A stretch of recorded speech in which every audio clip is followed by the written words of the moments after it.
Blog Talk Radio.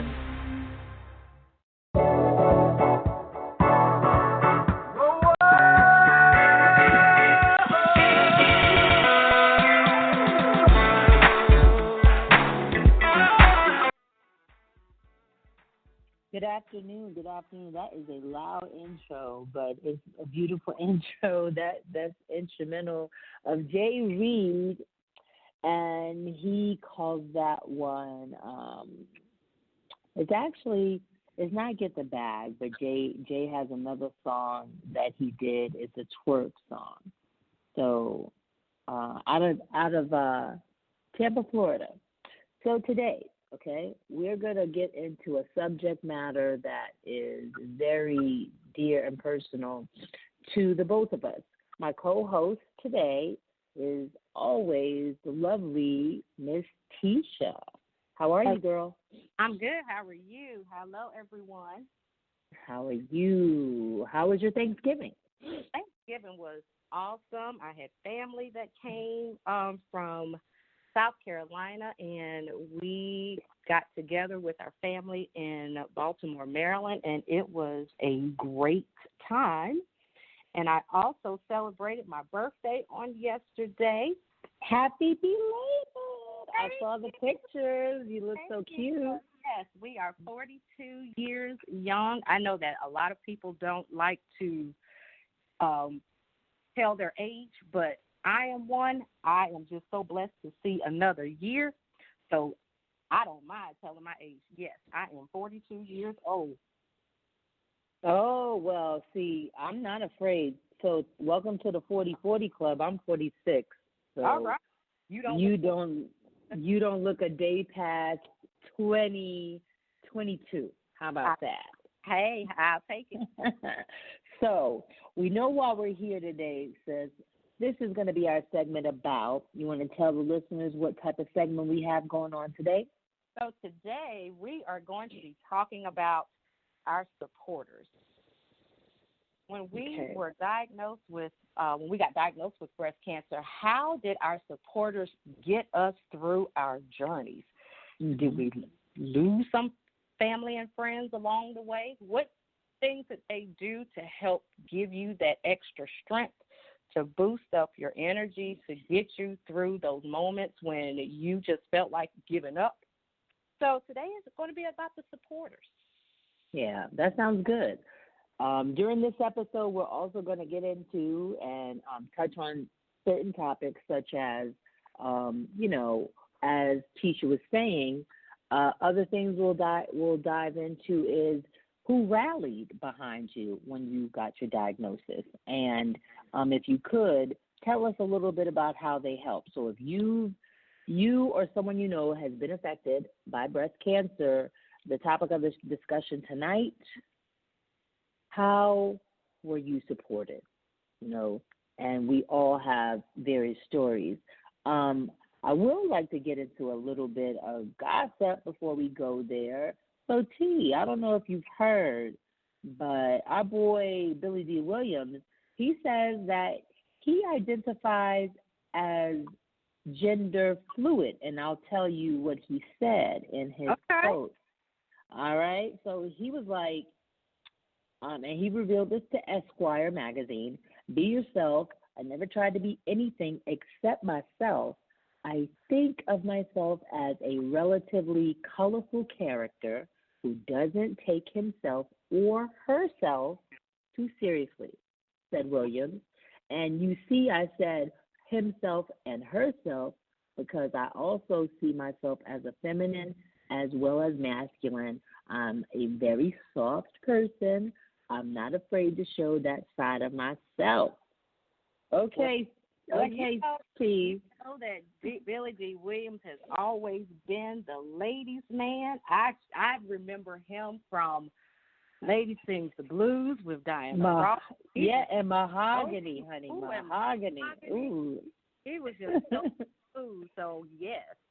Yes. So my question is gender fluid. So he identifies himself as so when someone when someone says they're gender fluid, it also means that when he says he's in touch with his feminine side, is that he would not mind the company of a man intimately, or sometimes he may want the company of a female intimately.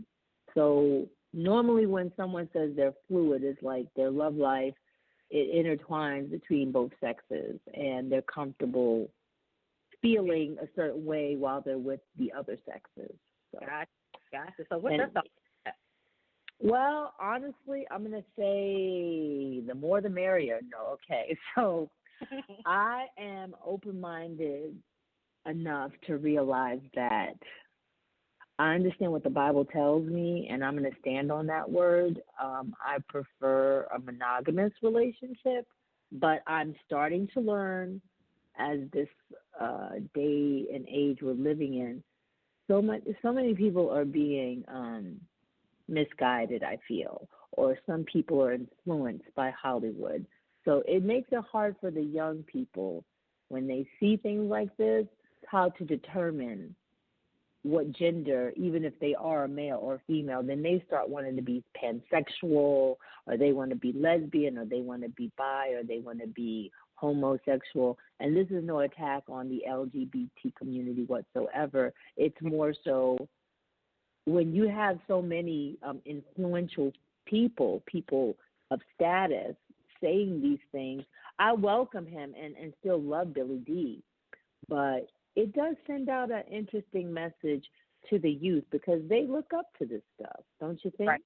Definitely be interesting to hear what the older generation, the baby boomers who, grew up with him and watching his movies and just to see, we are that. We're the baby boomers. We're those baby boomers. So we're the generation baby boom, which is the generation that still has dinner with your family, somewhat into social media, but somewhat not all the way. We're not like, Generation X or millennials where every conversation is a text message or, we were so much into technology. The baby boomers are us. We took away those, what do you call them? The morals and standards, how you was raised. Right.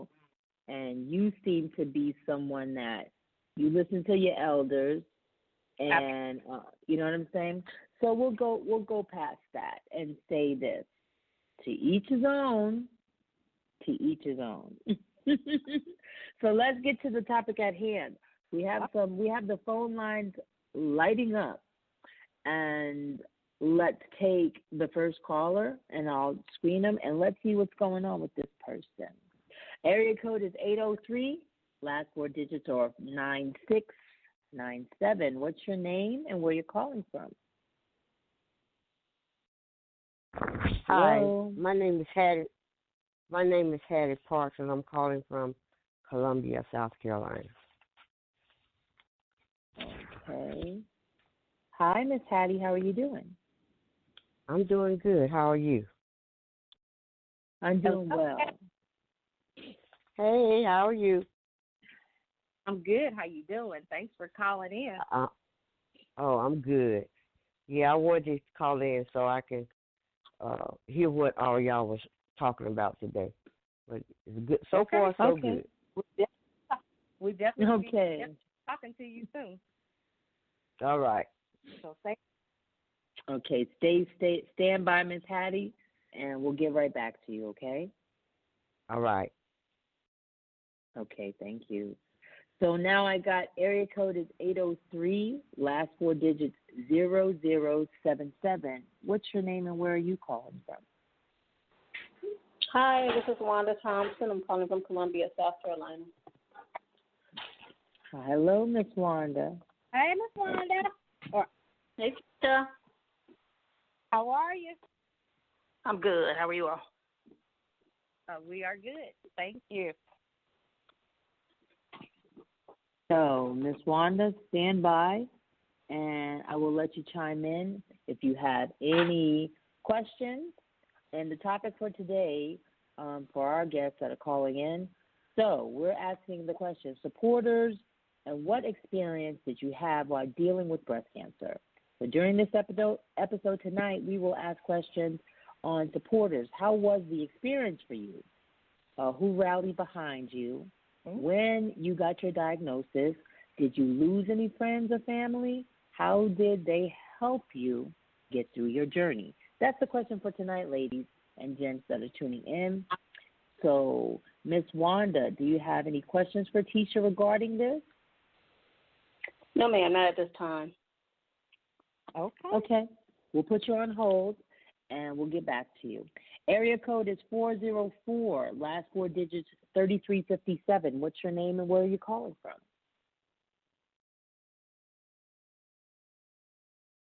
Let me get from Atlanta, Georgia. Muted that.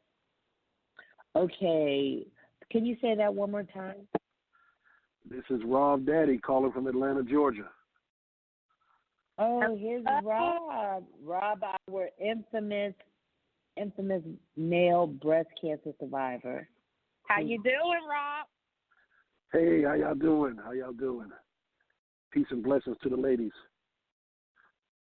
Doing wonderful. Glad to have you on tonight. Yeah, so Rob, we have the question. You're open right now to answer, and Tisha, you can ask Rob any of those random questions regarding support and what experience he had, and Rob, feel free to respond. Okay, well, let's before I start talking to Rob, let's go ahead and get the others to finish up with the roll call. Yeah. All right, Rob. Yeah. So we'll be back. We'll be right back with you, Rob. Hang tight. All right. All righty. Okay, so I've got area code is 803, last four digits 6942. What's your name and where are you calling from? Teresa Strother. I'm calling from Columbia, South Carolina. Okay, South Carolina is definitely deep today in this house. Thank you, Miss Teresa. We'll be right back. Okay. We'll be back with you, okay? Thank you for your support. Okay. Okay, so I've got 704, 4969, your name and where you're calling from? Denise McCain from Charlotte, North Carolina. Okay, Miss Denise, thank you for calling in and thank you for your support. We'll be right back with you, okay? Okay. All right. Okay.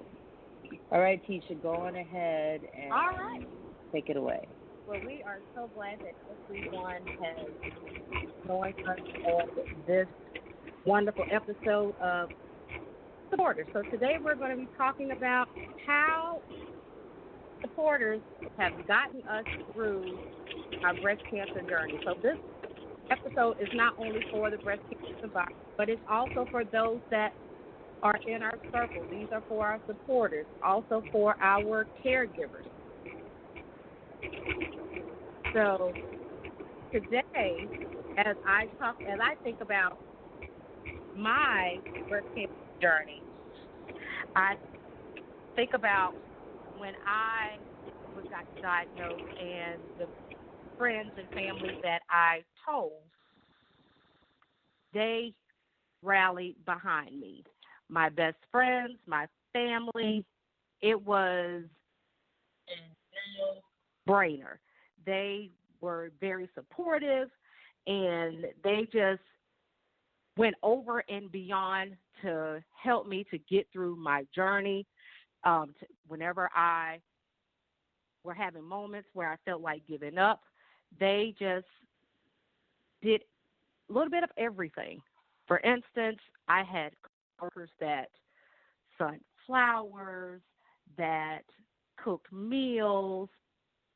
I had two coworkers of mine that I distinctly remember every week they would send me cards in the mail that would make me laugh, and it always came at the right time. And I've had family members that were there for me at doctor's appointments, that came to visit. It was just the support that I got was